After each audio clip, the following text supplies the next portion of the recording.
Well, welcome everybody. We're here at Providence Emergency Management, PEMA, to talk about the summer storm and hurricane season. I know we're a week after the 4th of July holiday and it feels like summer storm season has already begun. And I want to acknowledge the hard work of the city employees who've already started with storm response in just the last week with power outages, some modest flooding, and some intense weather that we've already experienced. But hurricane season is still, we still have a long way to go. And so as we do every year, we're here to talk about the city's preparations for hurricane season and for extreme weather in general. You'll hear from shortly, and we're joined today by City Councilwoman Helen Anthony, who chairs the Finance Committee, but has also been one of the strongest leaders in the city and certainly on the City Council when it comes to climate resiliency and helping the city change its structure and its investments to adapt to a changing climate here in Providence. And our amazing director of the Providence Emergency Management Agency, PEMA, Clara DeCerbo, and we'll introduce them in just a moment. Providence is in fact a coastal city, and we are no stranger to the impact of extreme weather, from intense storms and heavy flooding to dangerous summer heat, some of which we've experienced already this year. And while sadly the federal government is rolling back environmental protections and making drastic cuts to critical programs aimed to address the impacts of climate change, here in Providence we're going the other direction. We're making more investments, proactive changes to make our city safer, more sustainable, and less vulnerable to the impacts of extreme weather. That's why my administration, with strong partnership from the City Council, has prioritized proactive steps to protect our infrastructure, prepare our neighborhoods, and safeguard our neighbors before the next storm arrives. Earlier this year, we completed a major upgrade to our city's coastal defenses. Many people are familiar with the hurricane barrier and the street gates that accompanied them. After decades of deferred maintenance, we have finalized all of our repairs to those street gates. You'll see that there had been road construction on South Water Street to fix the under street infrastructure that helps those street gates close. That work is now complete, and so the reliability on both Atwells Avenue, South Water Street, and will make those street gates work more fully and easily. They required special assistance in the past. And so anyone who's in the flood zone protected by those assets should have increased confidence that there are hard infrastructure strategies to help protect them. We've also recently held our annual Emergency Advisory Board exercise with a full-scale simulation on multiple agencies and partners to test our communication, response, and recovery plans. In a real emergency, coordination is everything. That's what they do here at PEMA, and we want to make sure that we have tested those systems prior to a real emergency. I want to encourage every Providence resident to take a moment to sign up for these systems. Notification is one of the most important ways in which you can protect yourself. So the most important thing to do is to sign up for Code Red. You can do that on the city's website if you go to the PEMA page at providenceri.gov. You can also sign up for PVD 311. We will push out notifications through both Code Red and 311 in the event of things like evacuation warnings, hurricane warnings, extreme weather alerts, and other restrictions to make sure that you stay safe in the event of a storm. The National Oceanic and Atmospheric Administration, NOAA, is predicting that this year will be an above-average Atlantic hurricane season, with as many as 19 named storms. We know that as the temperature rises, as the water is warmer and the air holds more moisture, we have the possibility, if not probability, of more storms, more extreme storms. And so it is mid-July and it feels like late August right now. Everyone should acknowledge that the climate is in fact changing and the effects will be felt in coastal communities like ours. So your city is as prepared as it can be, but we want every household to be prepared as well. That means signing up for emergency alerts, having an exit strategy and an emergency response plan, and Director DeCerbo will talk about that in a minute. At the city level, We are clearing storm drains, maintaining our canals, sharing emergency tips, opening cooling centers, working with partners to make sure that our neighbors stay safe this summer. And so whether it's flooding, extreme heat, or severe storms, we're working together to keep all of us safe. I want to thank our team here at PEMA, the folks at the Department of Public Works, DPW, community partners, everyone who works around the clock to protect our residents. I mentioned earlier that we have great partnership in the City Council on many topics, but especially when it comes to climate resiliency. This is an area in which the administration and the council are in a total lockstep. Councilwoman Helen Anthony has participated in a year-long process around stormwater management in our city, for which we're very grateful, and through this year's budget process, was able to find savings and other ways to make sure that the Sustainability Department remains fully funded, which was a priority and something that the Councilwoman fought for personally, and so I want to thank her for ensuring that the city's investments in resiliency and climate preparedness were in no ways diminished. At this point, I'd like to invite Councilwoman Helen Anthony to the podium to say a few words. Thank you all for being here today, and thank you, Mr. Mayor, for your leadership on resiliency. It's been such a pleasure to work together, and he is absolutely right. We are in lockstep. City Council and the mayor and his team are in lockstep on all the efforts that we're trying to put forth to address the issue of resiliency. Everyone here knows that climate change is one of the greatest challenges of our time. It's not theoretical, it's not political, it is our reality. Every month, every week, it seems we read new reports of devastating climate disasters in our country and around the world. Just last week in North Carolina and Texas, catastrophic flooding took more than 100 lives. As we prepare for another hurricane season, we must be clear-eyed about what is at stake. We can no longer behave as though climate change is a problem for other cities in other parts of the country, or worse, a problem for another generation. This is our problem now, one for which all of us must prepare both together and separately by educating ourselves about available resources, establishing family emergency plans, and prioritizing individual preparedness. We must also continue to prepare as a city. In the last few years, the city has made historic investments in building climate resilience, and I credit the mayor for his partnership in leading the way on critical repairs and update projects like the Fox Point Hurricane Barrier and other Allen's Ave sewer gate restoration, among other projects. We have set ambitious goals like requiring all municipal buildings to be carbon neutral by 2040. We passed an ordinance requiring large commercial institution and multifamily buildings to report their energy usage to the city. We made the City Department of Sustainability a permanent fixture in city government. It's been my honor to lead on these and other initiatives because I know that no one measure can solve the urgent and compounding crises that we will face in the years ahead as a result of climate change.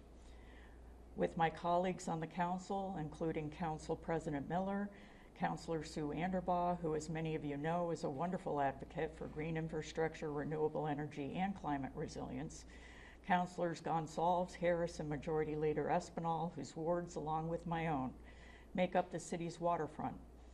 We will continue to make investments that will prepare our city to survive and thrive in a changing climate. Thank you so much. Thank you, Councilwoman. I'd now like to invite to the podium the Director of PEMA, Clara DeSerbo, to talk about what PEMA is doing to prepare for the season and what you can do to be prepared for this year's hurricane season. Thank you, Mayor. Good morning, everyone, and thank you for taking the time to join us today to talk about hurricane season and extreme weather preparedness. As we continue through the summer season, we are facing increased risks of dangerous weather events, particularly extreme heat, flooding, and hurricanes. Today, I want to share some essential safety guidelines and preparedness information to help keep our communities and families prepared and stay safe. Extreme heat is one of the leading weather-related causes of death in the U.S., and it is critical that we ensure our families and neighbors know how to stay cool during extreme heat waves. Make sure that our most vulnerable members of our community are staying in air-conditioned buildings. If you do not have air conditioning, please visit public cooling centers, libraries, or malls. We have the city's cooling center locations posted on the PEMA website. Just make sure that you're staying hydrated. Drink plenty of water throughout the day. Avoid caffeine and alcohol. And please check on our community members. Our most vulnerable community members are those who are elderly, children, babies, and folks who have medical concerns and chronic health conditions. These individuals are most vulnerable to the impacts of extreme heat. Never ever leave children or pets in cars during extreme heat. It can be fatal, and we've had several children die already this summer in the U.S. from being left in vehicles. Also, never put a blanket over a stroller if you want to shade your baby. It can actually increase the temperature inside the stroller by 30 to 40 degrees, and is extremely dangerous for young babies and children. Know the signs of heat exhaustion and heat illness and take them seriously. Look for symptoms like dizziness, confusion, nausea, and call 911 immediately. These can be symptoms of life-threatening heat illness. Flash flooding can happen extremely quickly, as all of us in Providence know, unfortunately, especially during heavy rainfall events like we have seen recently. Make sure you know your risk from flooding. You can visit floodsmart.gov to see if you live in a flood-prone area, or feel free to contact PEMA and we can help you recognize and check on the flood risk of your home. Never ever drive or walk through floodwaters. Just 6 inches of water can knock over an adult and carry a car off the road. Flood-related deaths are one of the leading causes of weather-related deaths, and most of those happen from people who are in vehicles and get swept away by floodwater. Make sure you're preparing your home. Clear drains and gutters, store valuables in waterproof containers, and move them to higher ground or a higher floor in your home. Make sure that you have an evacuation plan. Know multiple routes out of your home or your living area, and make sure that you're keeping your emergency kit ready to go. We are now in the midst of hurricane season, which will last through November. The most active months for hurricanes for New England are August through October, so now is the time to make sure that you and your family are prepared and have your kit and a plan to make sure that you're staying safe. Make sure that you have an emergency kit for your family and your pets. Include food, water, medications, flashlights, batteries, and important documents. We have a full list over there if you want a checklist to take home. Make sure that you're making a plan. Talk with your family and your household about where to go during an emergency, how you're going to communicate, and what to do if you're separated. Include pets in your planning and particular needs of your family members. If you have elderly family members, children, family members with access and functional needs or medical needs, make sure that you're taking that into account with your planning. Make sure that you're staying informed. Monitor weather forecasts, and like the mayor said, please sign up for Code Red. That is the best way to get informed when we send emergency alert notifications. Be ready to evacuate in the event that you are ordered to do so or there's an emergency evacuation notification. Know your evacuation zone and have a transportation plan in case you need to evacuate. Make sure you're paying attention to alerts and notifications from the city during major weather events, and please take all emergency notifications seriously. Preparedness is all of our responsibility. By taking steps now, we can reduce risks to our families, our friends, and our community. We urge every resident to stay alert, stay informed, take preparatory action now, and take extreme weather seriously. Please visit readypvd.com, the PEMA website, under the preparedness page to find hazard-specific preparedness information available in English, Spanish, Portuguese, Khmer, Chinese, and Haitian Creole. Thank you very much. Mr. Mayor? Take any questions? Please, Pat. Mayor Smiley, and this might be a question for Director Servo, our organization, Libertarian Mutual Aid, had boots on the ground during the post-Helene hurricanes in Tennessee, North Carolina, and Florida. One of the biggest tragedies there was the inability of FEMA, the federal agency, to coordinate with a very active, very willing volunteer base. What can be done in Rhode Island so that, again, we all know that Rhode Islanders are some of the most generous people on the planet, that they can be coordinated ahead of time to organize and be available in the event of a hurricane or, most likely, a flash flooding event. Claire, do you want to talk about our volunteer coordination efforts? Thank you. That's a really great question, and it's a really important one because we know after disaster that volunteers are going to want to help our community. So on the state level, there's an organization called VOAD, Volunteer Organizations Active in Disaster, that works on the state level.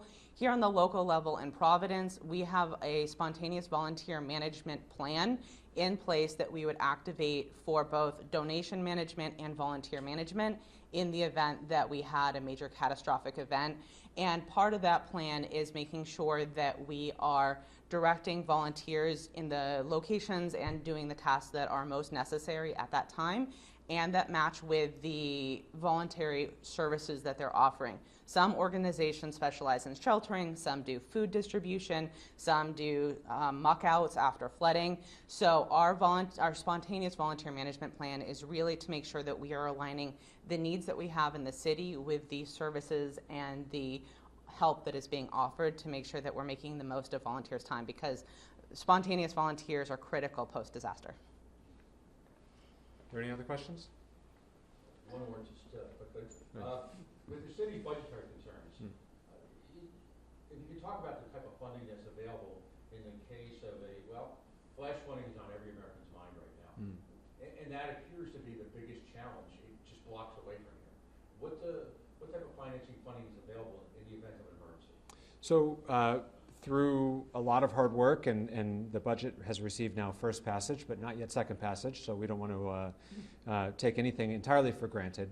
But critical services were protected in this budget, despite being a tough and difficult budget, which means that the Department of Public Works, PEMA, and others will still be able to respond to meet the needs of our residents in the event of an emergency. Our sewer crew, for example, is now busier than our snow crew, and that's a statement of the times. But they are still fully funded and able to respond. Some of the proactive investments that I referenced earlier, a lot of that we bond through, or we work through partners like the Rhode Island Infrastructure Bank. Those projects will continue as well. The area of real concern, and we're going to continue to advocate and work with our partners in the federal delegation, are for things like FEMA grants and other infrastructure grants that in the past we've received from the federal government. Think projects like dredging, canals and such. That has typically been funded in part or in whole through federal support. We're going to continue to seek those opportunities. We're going to continue to advocate for that federal funding. We know that that might be at risk these days with the new administration.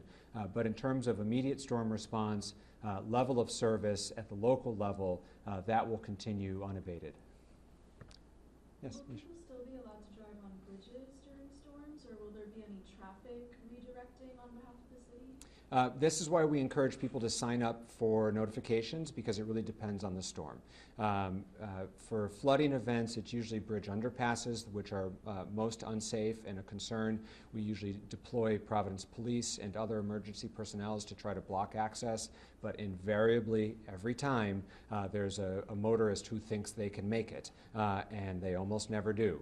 Now, thankfully, we've not had tragic loss of life in recent years, but they get stuck. It requires emergency response, and so we, as Director DeSerbo said, we encourage you to not try to drive through flooded underpasses. For overpasses and for other bridges in Rhode Island, a lot of it has to do with wind speed, and so it depends on the storm.